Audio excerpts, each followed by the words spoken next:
Break के बाद एक बार फिर से स्वागत है आप सभी का। जी मध्य प्रदेश छत्तीसगढ़ देख रहे हैं आप और एजुकेशन एक्सीलेंस कॉन्क्लेव 2023 में हम बातचीत कर रहे हैं शिक्षा को लेकर, शिक्षा की नीतियों को लेकर। और इस बीच हमारे बीच पधार चुके हैं चिकित्सा शिक्षा मंत्री विश्वास कैलाश सारंग जी। मैं चाहूंगी आप लोग एक बार जोरदार तालियां बजाएं, क्योंकि मध्य प्रदेश में शिक्षा को ऊंचाई तक पहुंचाने के लिए जो प्रयास किए जा रहे हैं वो वाकई में काबिले तारीफ हैं। तो देखिए, मध्य प्रदेश में शिक्षा को बेहतर किया जा रहा है। बच्चों के लिए उज्जवल भविष्य के एक खाके को जिस तरह से तैयार किया गया, उस खाके को अमली जामा पहनाते हुए शिक्षा के क्षेत्र में बहुत सारे सरकार की ओर से काम किए गए हैं। और उन्हीं को देखते हुए बच्चों ने भी जो प्रदर्शन किया है वो भी काबिले तारीफ है, क्योंकि बच्चे जब अच्छे नंबर लेके आते हैं तो उनके पेरेंट्स सिर्फ नंबर्स के लिए खुश नहीं होते, इसलिए भी खुश होते हैं क्योंकि जो प्रयास किए होते हैं वो सफल होते हैं। अब मैं मंच पर बुलाना चाहूंगी हमारे चिकित्सा शिक्षा मंत्री विश्वास कैलाश सारंग जी को, और जी मध्य प्रदेश छत्तीसगढ़ के एडिटर मोहित सिन्हा जी को वो आए और मंत्री जी को पुष्प गुच्छ देकर सम्मानित करें, उनका स्वागत करें। और देखिए, मंच पर पहुंच चुके हैं मंत्री जी और स्वागत कर रहे हैं हम लोग। जी मध्य प्रदेश छत्तीसगढ़ के इस खास शो में हम हर उस चीज को लेकर बात कर रहे हैं जो शिक्षा को बेहतर कराने की ओर काम कर रहे हैं, और साथ ही हम बात कर रहे हैं हम नीतियों को लेकर भी। बहुत शुक्रिया मोहित सर। विश्वास जी, मैं आपसे आग्रह करूंगी आप मंच पर बने रहें, क्योंकि आगे हम बातचीत करने जा रहे हैं शिक्षा की नीति को लेकर। अब मैं अपनी सहयोगी कीर्ति दीक्षित को भी मंच पर बुलाना चाहूंगी, क्योंकि बातचीत करेंगे हम शिक्षा को लेकर। और चिकित्सा शिक्षा को लेकर जब हम बात करते हैं तो बेहतरी की ओर राज्य किस तरह से बढ़ा है, कौन कौन से वो चुनौतियां रही हैं, उन सब के बारे में जानेंगे हम। मंच पर हमारे साथ चिकित्सा शिक्षा मंत्री मौजूद हैं ही। कीर्ति, ओवर टू यू। बहुत शुक्रिया है कोमल, और आपसे अनुरोध है कि आप भी ज्वाइन करें ताकि हम इस चर्चा को आगे बढ़ा सके और कई सारे सवाल जो हम सबके मन में है, प्रदेश की जनता के मन में है, वो जानने की कोशिश करेंगे। सबसे पहला सवाल यही है, क्योंकि हमने सुना कि मध्य प्रदेश में जो मेडिकल की पढ़ाई है वो हिंदी में होने की बात आपने कही थी। किस ओर इसके कदम उठाए जा रहे हैं और कैसे ये सार्थक बनाने का काम किया जा रहा है? देखिए, हम सबके लिए प्रसन्नता की बात है कि माननीय प्रधानमंत्री जी ने ये सपना देखा था कि मेडिकल की पढ़ाई भी अब देश में हिंदी में हो। हमारे मुख्यमंत्री जी का भी यही आह्वान था, और मुझे प्रसन्नता है कि देश में हम पहले राज्य बने हैं मध्य प्रदेश जिसमें मेडिकल की पढ़ाई हमने हिंदी में शुरू कर दी। फर्स्ट ईयर की हमने 3 सब्जेक्ट की किताबें हिंदी में ट्रांसलिटरेट कर दी हैं, पढ़ाई शुरू हो गई है। Second year, third year, fourth year का भी काम चल रहा है। मुझे इस बात की बहुत प्रसन्नता है कि ये बहुत ही सफलतापूर्वक निष्पादित हुआ है काम। हमने, जैसा मैंने कहा, हमने ट्रांसलिटरेट किया है। टेक्निकल जो शब्द हैं उनको हमने बदला नहीं है, उनको केवल देवनागरी लिपि में लिखा है। तो वो स्टूडेंट जो हिंदी मीडियम के हैं उनकी अंडरस्टैंडिंग और उनकी लर्निंग के लिए एक हमने पैरेलल प्लेटफॉर्म दिया है। देश में हम पहले राज्य हैं और हमें इस बात की बहुत प्रसन्नता है कि अब बहुत तेजी से दूसरे राज्य हमारा अनुसरण कर रहे हैं। यूपी भी इस और बढ़ रहा है, तमिलनाडु और बाकी साउथ के स्टेट अपनी अपनी भाषाओं में मेडिकल की पढ़ाई शुरू करने की पूरी तैयारी कर रहे हैं।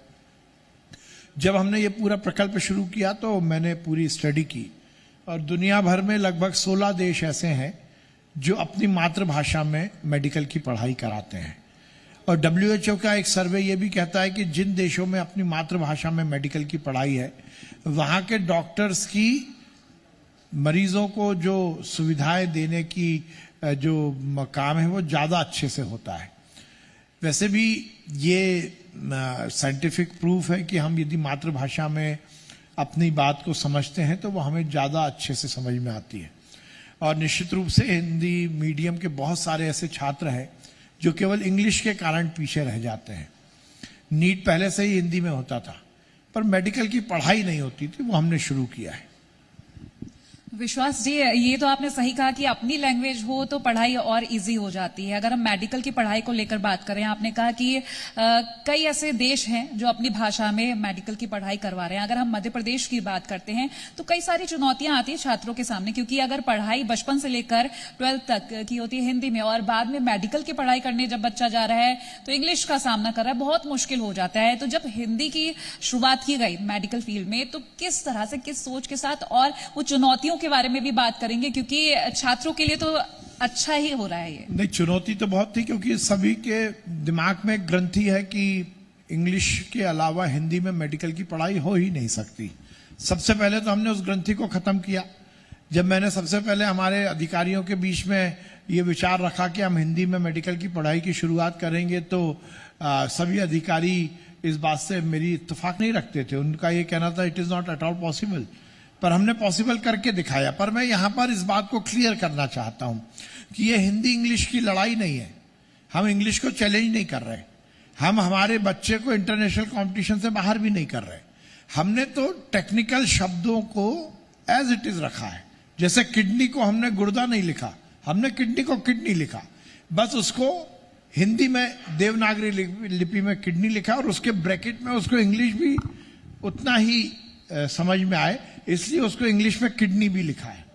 ऐसी कोई भी, अब जैसे एंजियोप्लास्टी है, अब एंजियोप्लास्टी को हम हिंदी का शब्द ढूंढने जाएंगे तो फिर बहुत बड़ी कंट्रोवर्सी बन जाएगी। तो हमने वो कंट्रोवर्सी खड़ी नहीं की। हमने एंजियोप्लास्टी को देवनागरी में लिखा, उसको ब्रैकेट में इंग्लिश में लिखा, जिससे वो हिंदी मीडियम का बच्चा समझ सके और उसके साथ साथ वो इंग्लिश का ज्ञान भी अर्जित कर सके।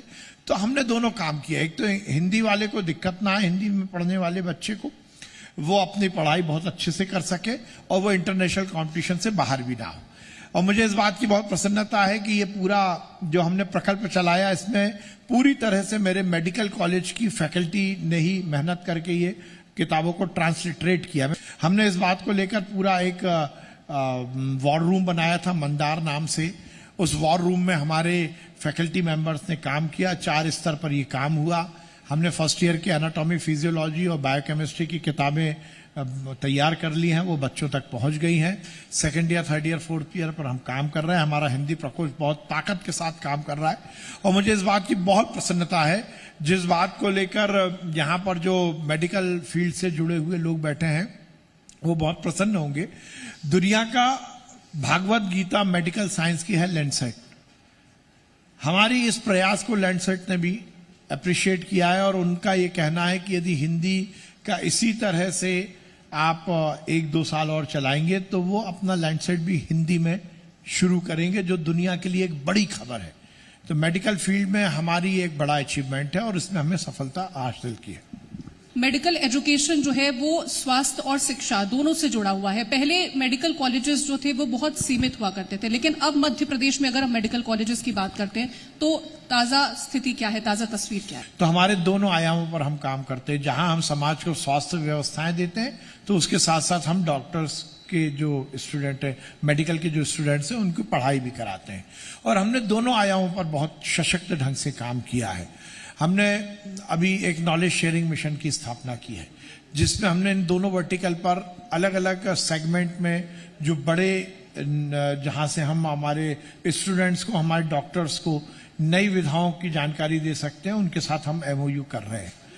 हम ये सुनिश्चित कर रहे हैं कि हमारे मेडिकल कॉलेजेस की संख्या बहुत तेजी से बढ़े।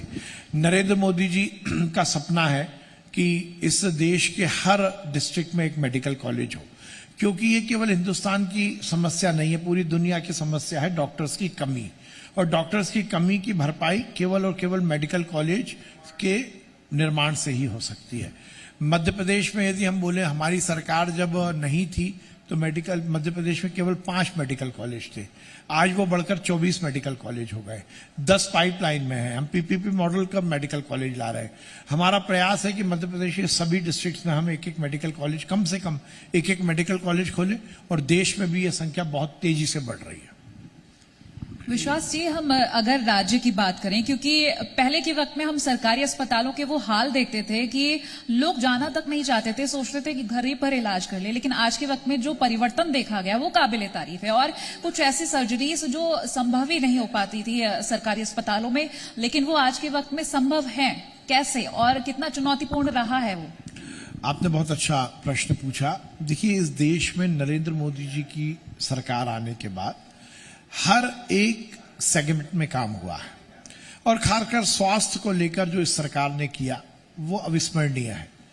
कोविड के समय जो स्थिति पूरी दुनिया में थी, उस समय ये माना जाता था कि हिंदुस्तान तो कोविड में पूरा समाप्त हो जाएगा, पर ये नरेंद्र मोदी जी की सरकार की दृढ़ इच्छा शक्ति थी और नरेंद्र मोदी का नेतृत्व था कि उन्होंने बहुत ही अच्छे ढंग से कोविड का निष्पादन किया।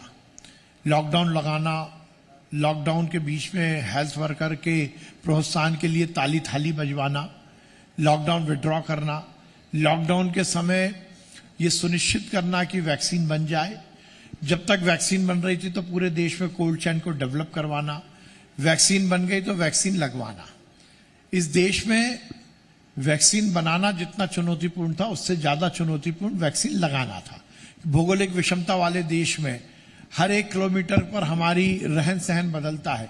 उस समय पर लोगों को वैक्सीन लगाना, जिसको लेकर विपक्षियों ने क्या क्या ना कहा था, तो मुझे लगता है उसके बाद हेल्थ इंफ्रास्ट्रक्चर में जो अमूलचूल परिवर्तन हुआ है ये काबिल तारीफ है। और इसी तरह मध्य प्रदेश के मुख्यमंत्री शिवराज सिंह चौहान जी ने ये सुनिश्चित किया है कि हम हमारे हेल्थ इंफ्रास्ट्रक्चर को बहुत ताकत के साथ आगे बढ़ाएं। गांव के सुदूर में चाहे हमारा प्राथमिक स्वास्थ्य केंद्र हो या टर्शरी केयर के लिए हमारा मेडिकल कॉलेज का अस्पताल हो, हम हर स्तर पर काम कर रहे हैं और ये भारतीय जनता पार्टी की बड़ी उपलब्धि है। सर, अगर हम मेडिकल क्षेत्र में जब पढ़ाई की बात करते हैं, मेडिकल एजुकेशन को लेकर बात करें, कभी कभी ऐसा होता है कुछ फैमिलीज होती हैं कि खर्च को देखकर अपने कदम पीछे कर लेती हैं। प्रदेश में ऐसे भी कई सारे छात्र होंगे जो टैलेंटेड तो हैं लेकिन किसी वजह से उनके कदम पीछे रह जाते हैं। देखिए, मध्य प्रदेश में तो टैलेंटेड जो छात्र हैं और जो आर्थिक रूप से कमजोर है उनके लिए तो मुख्यमंत्री मेधावी छात्र योजना है।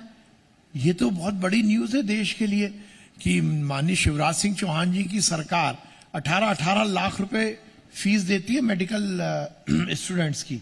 तो ये योजना तो पहले से चल रही है।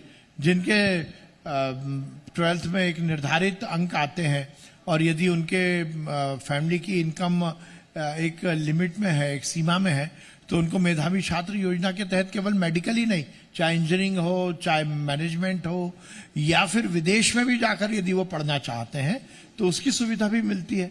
तो हमारी सरकार ने तो अच्छी शिक्षा भी दी है और युवाओं को उनकी यदि आर्थिक स्थिति कमजोर है तो वो आर्थिक स्थिति आड़े ना आए, इसकी व्यवस्था भी की है। बिल्कुल, आपने जैसे कहा कि इसके लिए पूरी कोशिश की जा रही है, योजना भी चल रही है, लेकिन जो कॉलेजेस पाइपलाइन में हैं, अगर मैं उनको लेकर बात करूं, क्योंकि काफी सारे ऐसे छात्र होते हैं जो फॉरेन जाकर पढ़ाई करना चाहते हैं, उनको रोकने के लिए, क्योंकि ये सभी जानते हैं कि शिक्षा को बेहतरी की ओर ले जाया जा रहा है, बेहतर किया जा रहा है, उनको रोकने के लिए किस तरह से काम किया जा रहा है? जो फॉरेन में जा रहे हैं, जी देखिए, उनको रोकने का एक बड़ा जो उपक्रम है वो है हमारे यहाँ के मेडिकल कॉलेज का निर्माण। 2 बातें हमें जरूर देखनी पड़ेंगी और ये बहुत बड़ा, माननीय प्रधानमंत्री जी ने इस बात को लेकर कहीं चिंता भी व्यक्त की थी। दुनिया में बहुत सारे ऐसे देश हैं जहां पर मेडिकल करने के लिए, जैसे यूक्रेन का हमारे पास उदाहरण है। यूक्रेन में हजारों छात्र थे जिनको माननीय नरेंद्र मोदी जी ने सकुशल हिंदुस्तान वापस करवाया। किसी भी हमारे जो ब्रेन ड्रेन है, ब्रेन ड्रेन को रोकने के लिए तो यहां पर अवसर देने पड़ेंगे और अवसर देने का प्रयास पूरा हम भी कर रहे हैं। माननीय मोदी जी में के नेतृत्व में केंद्र की सरकार भी कर रही है और मुझे लगता है जैसे जैसे मेडिकल कॉलेज खुलेंगे, सीट्स की संख्या बढ़ेगी, तो ये जो फॉरेन में जाने का जो लोगों का इरादा है वो भी कम होगा। सर, गवर्नमेंट स्कूल से जो बच्चे आते हैं उनके लिए ये ऐलान किया गया कि 5% जो सीटें हैं वो रिजर्व रहने वाली हैं, इसको किस तरह से देखते हैं? माननीय मुख्यमंत्री जी ने ये एक अभिनव पहल की है कि वो स्टूडेंट जो कि बहुत अच्छे पढ़ने में है और वो गवर्नमेंट के स्कूल में है, तो उनके लिए 5% का कोटा हमने नीट में निर्धारित किया है। आमतौर पर यह देखा गया है कि जो गांव, सुदूर गांव का बच्चा है, जो अपेक्षाकृत कमजोर आर्थिक स्थिति से आता है, वो सरकारी स्कूल में पढ़ता है, तो वो क्यों नहीं बन सकता डॉक्टर? उसको भी अवसर मिलना चाहिए। वो भी इतनी योग्यता रखता है कि वो डॉक्टर बने, पर पैसे की कमी के कारण या एक्सपोजर की कमी के कारण या पारिवारिक परिदृश्य के कारण वो इससे वंचित रह जाता है। वो गवर्नमेंट स्कूल में पढ़ता है, बहुत मेधावी है, बहुत अच्छा पढ़ता है, पर वो कहीं ना कहीं पीछे रह जाता है। इसलिए माननीय मुख्यमंत्री जी ने ये निर्णय लिया और हमने बहुत प्रसन्नता की बात है कि हमारे विभाग ने 1 हफ्ते के अंदर उसको इम्प्लीमेंट भी कर दिया। अब नीट का जो कोटा है उसमें 5% सरकारी स्कूल में पढ़ने वाले बच्चों का भी होगा। विश्वास जी, अस्पताल हो या फिर कॉलेजेस, सरकारी अस्पताल से लेकर सरकारी स्कूल तक हर तरीके की सुविधाएं देखी गई हैं और बेहतरी देखी जा रही है। आज के वक्त में काफी ज्यादा परिवर्तन हुआ है, लेकिन अगर हम सरकारी अस्पतालों को लेकर देखें, जो संभव चीजें नहीं थी वो भी संभव की गई हैं। तब से लेकर और आज के वक्त में जो जो चुनौतियां रही हैं उनको पार पाने के लिए किस तरह से मेहनत की गई है? दुनिया में सबसे बड़ी जो स्वास्थ्य गारंटी की योजना है वो मोदी जी ने लॉन्च की, आयुष्मान भारत योजना। उसमें झुग्गी में रहने वाला गुल्लू भी विश्वास के साथ किसी कॉर्पोरेट हॉस्पिटल में जा सकता है, क्योंकि यदि उसके पास आयुष्मान कार्ड है तो उसको 5 लाख रुपए तक का इलाज मुफ्त में मिलता है, भारतीय जनता पार्टी की सरकार की ओर से, नरेंद्र मोदी की ओर से। तो ये एक बड़ी गारंटी दी है। इसलिए अब हम लगातार स्वास्थ्य की व्यवस्थाओं को, चाहे गवर्नमेंट सेक्टर का मामला हो, उसमें तो सरकार अच्छा काम कर ही रही है, पर प्राइवेट सेक्टर में भी गरीब को इलाज मिल सके, इसकी आयुष्मान भारत योजना के माध्यम से सुविधा दी है। केंद्र की सरकार नरेंद्र मोदी जी के नेतृत्व में और मध्य प्रदेश की सरकार शिवराज सिंह चौहान जी के नेतृत्व में इस आयाम पर काम कर रही है। विश्वास से देखा जाता है कई बार कई सारी योजनाएं लागू की जाती हैं, लेकिन छोटे छोटे ऐसे गांव होते हैं जहां कुछ डिफॉल्टर्स भी होते हैं, इन योजनाओं को लोगों तक नहीं पहुंचाया जाता है। ऐसी चीजों को रोकने के लिए अगर मैं बात करूं, ताकि वो लोग सफलतापूर्ण उन योजनाओं का लाभ ले पाए, क्या कुछ सोचा जा रहा है और क्या कुछ किया गया है? देखिए, हमारी सरकार बड़े स्तर पर आईटी सॉल्यूशंस का इस्तेमाल कर रही है। यदि हमें भ्रष्टाचार को खत्म करना है और सुशासन स्थापित करना है तो हमें टेक्नोलॉजी को जोड़ना पड़ेगा, और हमारी सरकार हर स्थान पर टेक्नोलॉजी को उपयोग कर रही है। डीबीटी, जो कि वो हितग्राही जिसको हित लाभ मिलना है उसके जन धन अकाउंट में सीधा पैसा आएगा, ये शुरुआत नरेंद्र मोदी जी ने की। जब वो जन धन योजना के खाते खोल रहे थे तो उनका मजाक उड़ाया जा रहा था कि जीरो बैलेंस पर आप खाता खुलवा रहे हो, पर उसके पीछे का मोदी जी का 2 ही मंतव्य थे। एक तो डीबीटी के माध्यम से वो पैसा जो राजीव गांधी कहते थे कि हम दिल्ली से 1 रुपया यदि भेजते हैं तो केवल 15 पैसे पहुंचता है गरीब तक, तो वो 100 का 100% पहुंचे। 1 रुपया निकले तो 1 रुपया पहुंचे। ये तो जनधन योजना ने किया ही। उसके साथ साथ इस देश की आर्थिक व्यवस्था में, अर्थव्यवस्था में गरीब का सम्मिश्रण भी हो, इसकी व्यवस्था भी की। तो आईटी सॉल्यूशन ही है जो इस तरह की किसी कमी को पूरा कर सकता है। बहुत शुक्रिया। तो देखिए, लगातार चिकित्सा शिक्षा को लेकर जो काम किए जा रहे हैं वो आपको हम बता रहे हैं, क्योंकि मध्य प्रदेश में जो पहले का वक्त था वो अब बदल चुका है। लोगों तक तमाम योजनाओं का लाभ भी पहुंच रहा है और जो छात्र हैं उनकी शिक्षा को बेहतर कैसे किया जाए वो भी काम किया जा रहा है। बहुत शुक्रिया विश्वास जी, ये तमाम चीजें और योजनाओं के बारे में लोगों के लिए क्या किया जा रहा है वो बताने के लिए। मैं चाहूंगी आप हमारे साथ मंच पर बने रहे। कीर्ति, आगे के लिए ओवर टू यू। और अब वक्त हो चुका है उन लोगों को सम्मानित करने का जिन्होंने अलग अलग क्षेत्र में काम किया है, मध्य प्रदेश को आगे बढ़ाने का काम किया है। तो उन लोगों को सम्मानित करेंगे, लेकिन उससे पहले मैं मंच पर बुलाना चाहूंगी जी मध्य प्रदेश छत्तीसगढ़ के एडिटर मोहित सिन्हा सर को कि कृपया करके मंच पर आए, ताकि हम उन लोगों को सम्मानित कर सके जिनसे हमने बातचीत की है, जानने की कोशिश की है कि आखिर अपने अपने क्षेत्र में वो किस तरह से काम कर रहे हैं। सबसे पहले मैं मंच पर बुलाना चाहूंगी मिसेज शिवानी अग्रवाल जी को, जो कि एग्जीक्यूटिव डायरेक्टर है सेज ग्रुप इंदौर भोपाल से। बहुत स्वागत है, कृपया करके मंच पर आएगा। तो सेज ग्रुप जो है वो लीडिंग बिजनेस ग्रुप है सेंट्रल इंडिया का, और इसकी जो प्रेजेंस है वो अलग अलग क्षेत्रों में है, चाहे रियल एस्टेट को लेकर के बात करें, एजुकेशन को लेकर के बात करें, मेडिकल इंडस्ट्री को लेकर के बात करें। तो सेज ग्रुप अलग अलग क्षेत्रों में काम कर रहा है और लोगों को सुविधाएं पहुंचाने का काम कर रहा है। अगला जो नाम है डॉक्टर सिद्धार्थ चतुर्वेदी, जो कि डायरेक्टर हैं आईसेक्ट ग्रुप के रविंद्रनाथ टैगोर यूनिवर्सिटी। कृपया करके मंच पर आइएगा। तो Rabindranath Tagore university leading university है भोपाल की, और ये बच्चों के भविष्य को सुधारने के लिए काम कर रही है कि कैसे उन्हें एक अच्छा भविष्य दिया जाए, उन्हें बेहतर बनाया जाए समाज के लिए। अगले जो हमारे मेहमान है डॉक्टर अरुण कुमार पांडे जी, जो कि वाइस चांसलर है मानसरोवर ग्लोबल यूनिवर्सिटी के। कृपया करके मंच पर आइएगा। तो मानसरोवर ग्लोबल यूनिवर्सिटी एक बेस्ट यूनिवर्सिटी, प्राइवेट यूनिवर्सिटी है भोपाल की, और प्राइवेट यूनिवर्सिटी का काम है कि कैसे बच्चों को और बेहतर शिक्षा प्रोवाइड की जा सके ताकि वो समाज को एक अच्छी दिशा देने का काम कर सके। तो लगातार ऐसे लोगों को सम्मानित करने का काम जी मध्य प्रदेश छत्तीसगढ़ करता है। अगले जो हमारे मेहमान हैं उनको मैं मंच पर बुलाऊंगी दिवाकर सिंह जी को, जो कि चांसलर हैं सरदार पटेल यूनिवर्सिटी बालाघाट के। कृपया करके मंच पर आइएगा। और सरदार पटेल यूनिवर्सिटी एक बहुत ही नामी यूनिवर्सिटी है, महाकौशल रीजन की और फॉरेस्ट्री, माइनिंग और एग्रीकल्चर रिसर्च से जुड़ी हुई ये यूनिवर्सिटी है, जिस तरह से ये काम कर रही है। नेक्स्ट हमारे जो मेहमान हैं विवेक खंडेलवाल जी, जो कि डायरेक्टर है LNCT विद्यापीठ यूनिवर्सिटी इंदौर के, उन्हें मैं मंच पर बुलाना चाहूंगी, आग्रह करना चाहूंगी कि कृपया करके मंच पर आएं ताकि उन्हें भी हम सम्मानित करने का काम कर सके, क्योंकि वो जिस तरह से काम कर रहे हैं, एक प्रोमिनेंट यूनिवर्सिटी है इंजीनियरिंग और मेडिकल की फील्ड में, और कैसे वो बच्चों को बेहतर बना रहे हैं, उनके भविष्य को सुधारने का काम कर रहे हैं, वो जानने की कोशिश हमने इनसे की थी, लेकिन अब इन्हें सम्मानित करने का वक्त है। तो ये है हमारे साथ विवेक खंडेलवाल जी, डॉक्टर आंचल चौहान जो कि एग्जीक्यूटिव डायरेक्टर हैं RD memorial group of institution की, कृपया करके मंच पर आइएगा।